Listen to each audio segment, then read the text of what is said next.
we chose only area. We should show the memristor-based interconnect network. Okay. The reason for that is for the delay,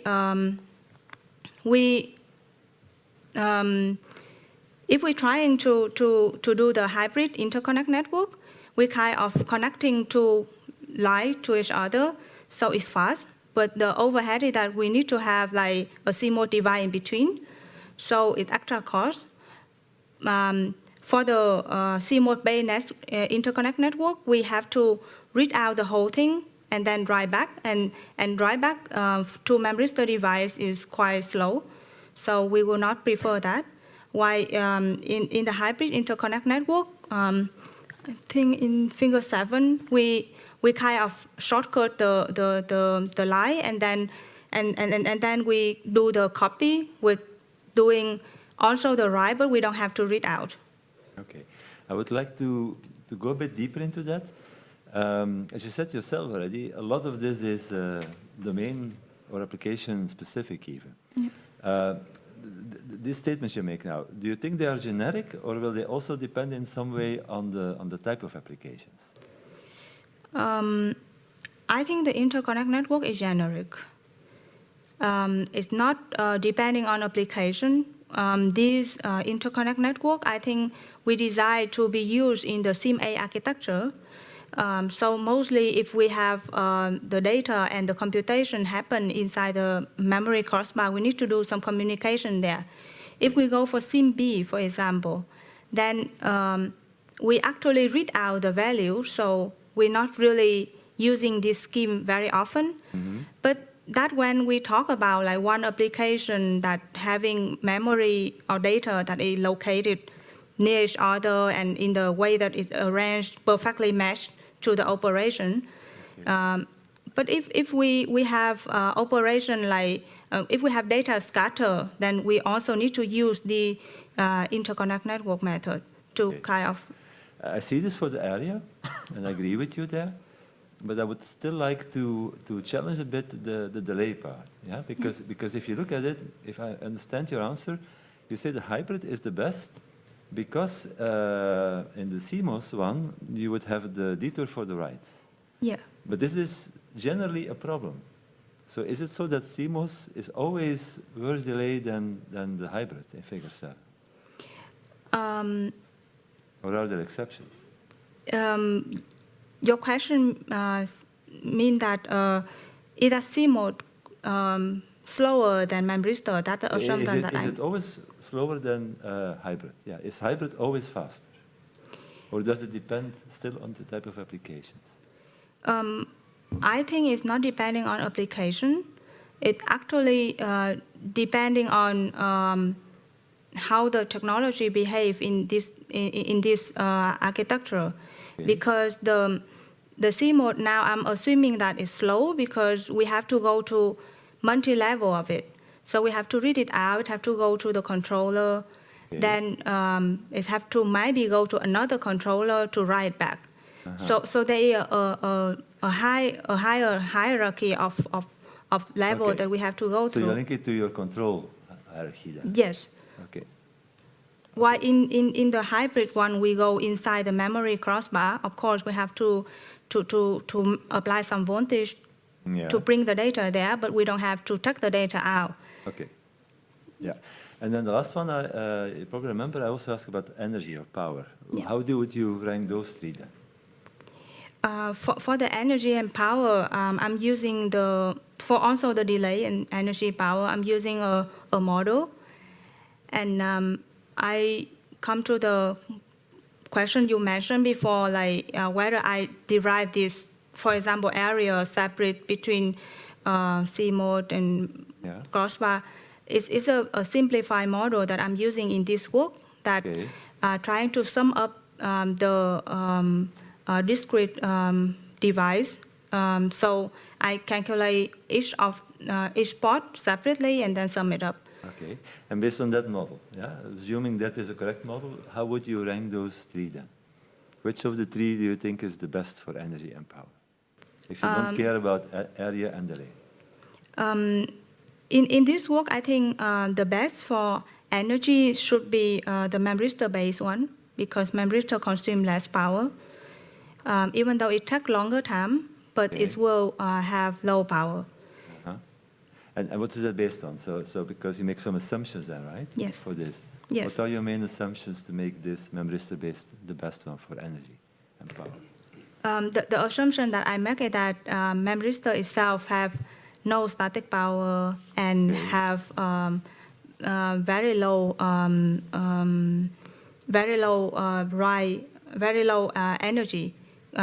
energy consumption. And do you think that is realistic for the devices that we have now? It's realistic, I think, for ReRAM, Mm-hmm. but not for other non-volatile So it will memory. depend on the technology you choose, eh? Yeah. Yes, that's correct. Okay, thank you. And then actually I have a related question to proposition 4. And Meneer Rector, I would like you to still ask you to. Proposition 4, please. Nga, could you please read the proposition number 4? Proposition number 4. Instead of an accelerator with a huge computing capacity, big data application needs an accelerator with a huge memory with computing capacity. Thank you. Yeah. So my question is, related to everything we discussed now, do you think this proposition is complete, or shouldn't we add something to it? Because you mainly talk here about the storing versus the computing. Yes. But given the discussion, is that a complete picture? Thank you for your question. Actually, I think when I write this proposition, I only think about in comparing with GPU or FPGA, what is the benefit that we have with this SIM accelerator? Yeah. And I think the most important thing is that we have a big memory.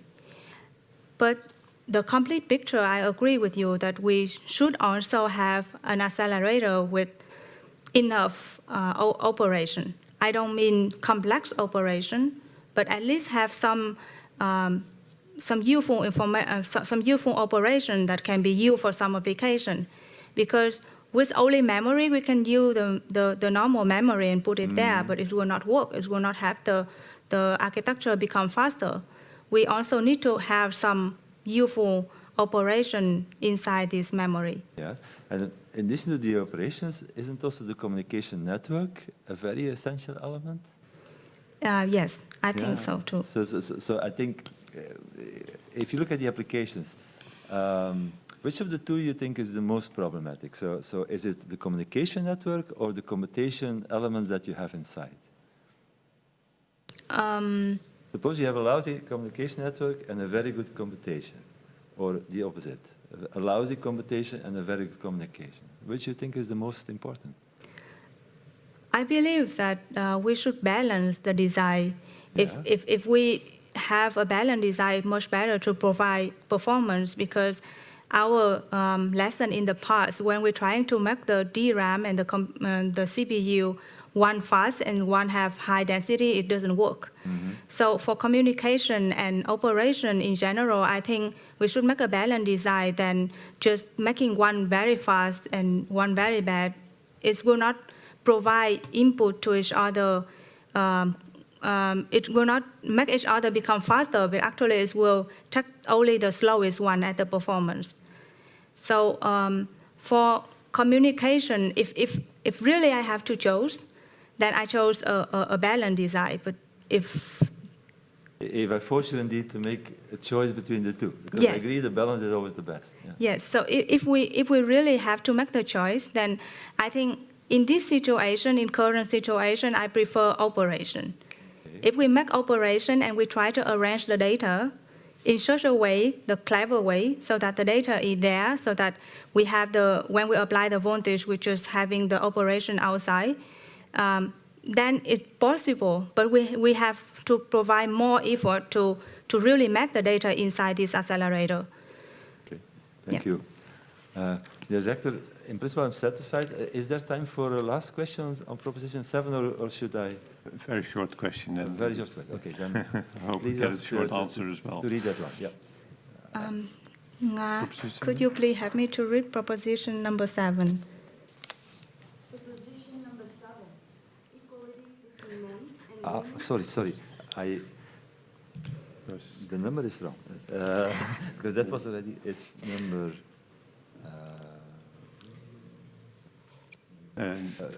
it's 8. yeah, 8 was. Sorry, sir. Condition number 8. Scientists spend most of their time on finding what is possible, with very little time on thinking what is permissible.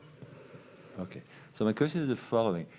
It would be very nice if scientists would also be able to do that, but is that so easy given the constraints of society that we're living in? So can scientists actually, are they enabled to do that in the current way of society thinking?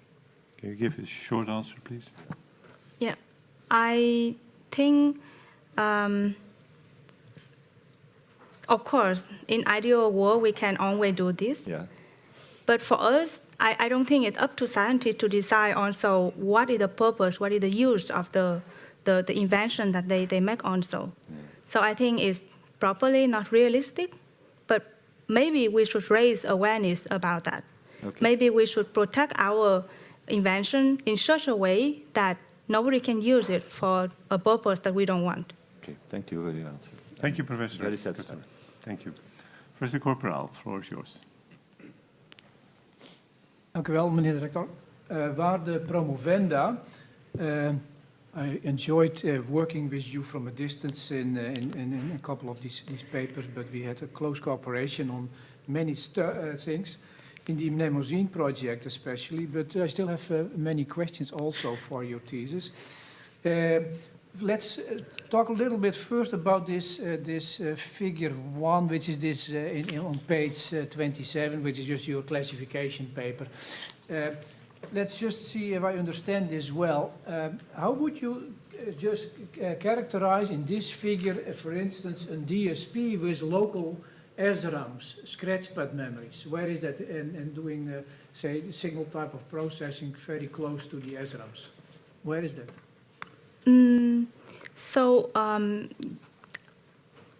Hopefully the opponent. Thank you for your question. Your question is about figure 1, and your question is about where do we see the in-memory computation with SRAM located in this picture. Yeah. So for that, I need some clarification how the operation is carried on. Is that done inside the SRAM? Just a classical DSP, you can buy them off the shelf, and they have local scratchpad memories. Is scratchpad memory doing the computation inside? No, not if you buy it from the shelf. So it's carry on the operation outside of the memory, Yeah. and with the very close located unit.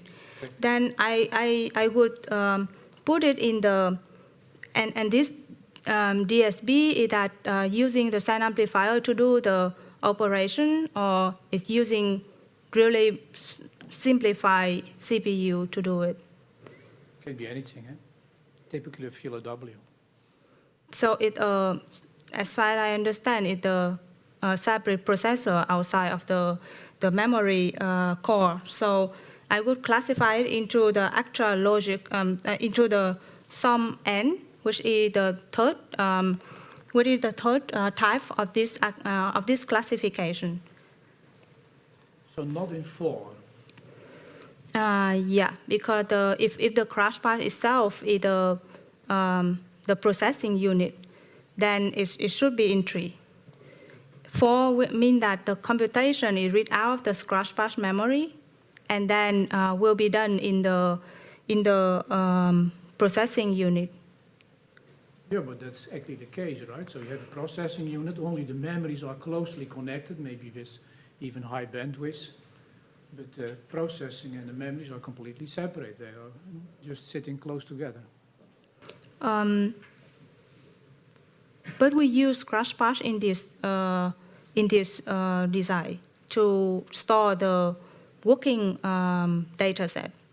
Yeah, but I'm not talking about your memristor crossbar. I'm just Yeah. talking about an off-the-shelf the DSP I can buy, and was wondering where it fits in this. Let me take another example. So if you have a little bit more advanced, if you have a 3D type of memory stack, and you put processing in the logic layer there which Yes. is typically the lowest layer, separate layer, die, and then you have a couple of memory layers on top.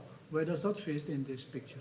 It fit in the class number 3. Also in 3. Yeah. Okay, now there are people, so you are in the area of in-memory computing, but there are a lot of people also busy what they call near-memory computing. Yes. And actually they think that that's maybe even a more promising, or at least more an approach which has, at least on the short term, a brighter future. How would you define this difference between near-memory and in-memory computing? In this classification, I divide the in-memory and near-memory different because of the where the logic will happen. So it's based on the first metric in the classification about the computation location. So in near-memory computation, the computation itself happens in the logic layer, not in the memory, not even in the sound amplifier or the peripheral circuits of the memory core. So in that sense, near memory is actually class number 3. Most of the near memory architecture that I listed in the survey is listed in the class number 3 with some n. So I mentioned this because we should be a little bit careful, because if you just say, yeah, the computation is close to the memory, then everything fits in 3. That's why I started with these examples, because there is this definition of Owner Mutlu which says, no, near memory computing should actually be computing close to a dense memory. So it should be, say, indeed, memristor type of memory, or DRAM, or a flash type of memory. That's an ingredient of the definition. Do you agree with that? I agree with part of it. The part that's saying that it should close to the storage place. The computation close to the storage place. Storage is your dense memory. Yes. Okay. And not in this case because actually I don't agree with partially because the terminology in the field is really different from one person to each other. So every group have their own definition what is near and what is in. Yeah. And that's why that's the motivation that I propose this classification. Now, I like your classification. Only you should not say where the computation is happening, but where actually the results are ending up. I think you mentioned that actually both in your thesis, but I think I like the last definition because the first definition you still have problems, I think, in this classification. Because, for instance, the vector matrix multiplication you cite as fitting in 2, but the computation itself is, of course, happening in the array. So you should look at, you should distinguish that clearly for your classification, I think. Anyway, now if you look in chapter 3, you have these adders and so on, and you map them on this memory, and that fits clearly in category 1, I guess, in your whole chapter 3, Yes. because the results are ending up in the array. Now, it's well known that these memristors are not so good in the endurance issue. And so typically you see values 10 to the power 8, some 10 to the power 10, and so on. But if I just use these numbers and I have a frequency, let's say, of and cycle time of 1 nanosecond, so that's a gigahertz, I'm running out of this memory in a second or so. So you define a nice adder, and I can use it for a second, and then the circuit is over. So can you comment on that? Yeah, thank you for your question. It's actually something that I figure out later before we have a new architecture. So at first we think that it's promising to perform some computation inside the memory array, and then we figure out that it will require a lot of write into this memory array, which doesn't have a high endurance. Then that's why we finally moved to another architecture where we prefer read application that use a lot of read. So if you now conclude, so should we in the end say, yeah, chapter 3 is nice work, but actually don't follow this up, continue please with chapter 4, for instance, or your scouting logic idea or whatever, doing things in number 2, in the peripheral. Yes, partially, because I think doing science is not only trying to find what is working, we're also trying to find what is not working. Yeah. And So you still you published it, and it's good to also see that something is not working because you have to learn from it. Can I still ask one more question? So that's about, now let's assume that we go then for architecture in the class of 2, so where the results end up in the periphery, either by doing, for instance, this summation of currents and in combination with scouting logic, or in combination with the DA converter for the vector matrix multiplication. Now, the point is, so you assume in your models, I think, 5 nanometer technology. The question is that realistic? So, so we in our project we consider different technologies, right? So we have this MRAM technology, we had the ReRAM, the PCM, and so on. And for instance, for MRAM, 5 nanometer is not an issue. But then the question is, can you do in the MRAM, for instance, vector matrix multiplication? The other technologies can do that, but they have probably do not comply with this 5 nanometers. So how do you see that? And in particular, now talking about this vector matrix product, which is really the workhorse, I should say, if you want to use memristors for computation. Can you give a short answer, please? Yeah, I think the assumption of 5 nanometer is the very optimistic assumption that we make. However, for the performance, if we look at the performance in the area, we still have some margin there. So if the device is bigger, or we need to have like to have a bigger device, then it still fit in this. We will not achieve that much improvement, but we still have some improvement, some margin there that we can really utilize this. Okay, that does not completely answer my question, but let's thanks for the. Thank you, satisfied. Professor Corporal. Professor Bertels. Dank u wel, meneer de rector. Waarde promovenda. As you expect, of course, well, years ago with Professor Hamdi, and now we started basically memristor kind of things, and then I moved into quantum. So my questions will be more related to quantum, than to memristors. But there is a clear link, and even though one of your paranames, is doing her PhD on quantum, maybe it's good to leave her out because I think she could intervene also if needed, But if you really have no answer, don't worry, because nobody has the answer. So that is already a good answer to say by my side. I'm going to go back to what Dr. Joshi said earlier on big data applications. So that we should make application-specific kind of devices, maybe based indeed on memristors. And but I also now recently now for a year, I'm pushing very much into quantum accelerators.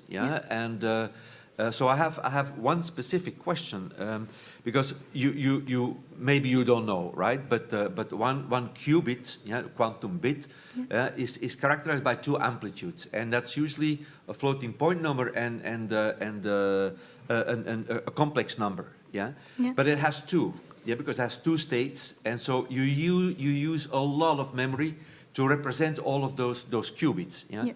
And if we talk about big data, we need a lot of those qubits to actually represent the data. And that easily goes, that's also 2 to the power something. We know in quantum, 49 is kind of the borderline. Because there is no supercomputer in the world that has that much memory. Now, where do my questions come from is, one, how big can memristor-based memory be? And I'm talking about maybe petabytes, zettabytes, I mean, really huge memories, because we need to represent the data before we can compute on it. Yes. So do you have any idea how big you could make memristor-based memories? Yes. Hochreaktor promoter. Thank you for your question. For the capacity of the memristive memory, I think the recent number that I have is quite not really high. It's gigabyte of data, but we can count on memristor in the sense that memristor can also represent, 1 bit of memristor can also represent multiple bits of data. So based on by applying different voltage on the memristor, we can also use it at multi-level device. So for this, I hope that in the future we have memristive memoristic memory that have large capacity, so that we can use it to simulate quantum, for example. Because a related question that I have is, yeah, what quantum phenomena are, these superposition and entanglement and things like that, this is in the analog domain, yeah? And in memristor, unless I'm wrong, but it's more a digital kind of thing, yeah? So that is where the challenge is, yeah, in quantum computing, that we have to work on, let's say, controlling all of the behavior of the qubits in a digital way, but ultimately we send a signal to an analog device. Yes. Yeah. So is there a way for you think that also memristors could be developed, let's say, in a more analog way rather than a digital way? Because that could really help substantially in building, let's say, a computational device based on the quantum phenomena. Yeah. It's an interesting question. Actually, we for memristor, we also have some operation that based on analog characteristic. Of course, we do computation by digital value because that's how we start. And it's easier to deal with digital than analog. But partially, I see the very strong correlation between quantum and memristor, because we're both doing computation in memory. And partly, memristor also use analog signal somehow, at least in SIMB class that I proposed, when we have to use sound amplifier and analog ADC to do computation.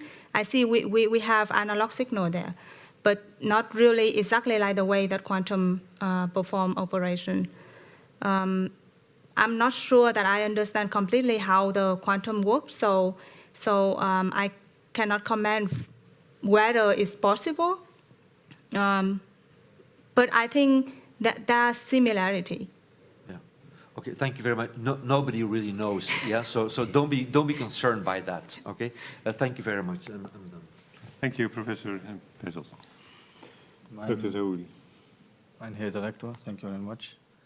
Waarde promovenda, I will start asking a question about your epilogue. So I don't see this often in theses. So you read a nice piece about how to write a paper, right? So there are many PhD students sitting in the audience. Could you give them please some tips? What are the 2 or 3 tips that you would give them, such that they could write a good paper? Yeah. So the detailed tip, Gicalier the promoter. For those who interested in the chapter at the end, that I try to convey what is the way to write a paper. Most of these are what I conclude after writing many papers with Professor Zaid Hamdoui and Mota. And I think one of the tips is that we should have concrete rule. Just step 1, step 2, step 3, how to write a paper, and we need to follow these rules precisely. And to come up with these rules is not like we just come to a technical writer and then ask them what is the rule to write the paper. There are a lot of books there, but I don't think that is useful. For me, the only thing that I see that writing is difficult. For scientists, for engineers, it's easy for us to do technical work, but to convey the message to the audience is difficult, because everybody have different way of conveying the message to understand and to have different background on the problem. However, you will get improved when you do it and practice it. And that's the only way. Maybe it's painful to go through all of those process and giving your paper to your professor and receiving it back like full of comment and question and red line is depressing. But that's the only way we learn. So you mentioned rules, right? You need to have rules. But I see writing more like an art. How can you define rules for an art?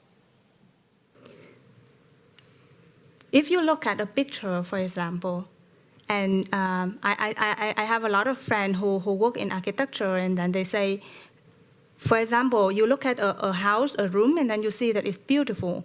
It's not because only we make a nice artist way out of it. They also have specific rule. So for a picture, or if you make a photograph, and then there also the rule that if you take a picture of a person and then you put the person in the corner of the picture, it will not look nice. Whatever scene, whatever beauty, how much beauty that person is, it will not look nice if you make a tiny person at the corner of the picture. So there are certain rules. Art doesn't mean like we don't have rules. We have rules, we just need to have good rules. Okay, thank you very much. Can I ask another question? I would like to ask a question about proposition number 1. Proposition 1, please. Dear Nga, can you please read proposition number 1? Proposition number 1. Conversation in memory is a revolution, not an evolution. Thank you. Correct. Thank you very much, Madam Beadle. I request the candidate and the panelists to go back to the seats in the audience, please.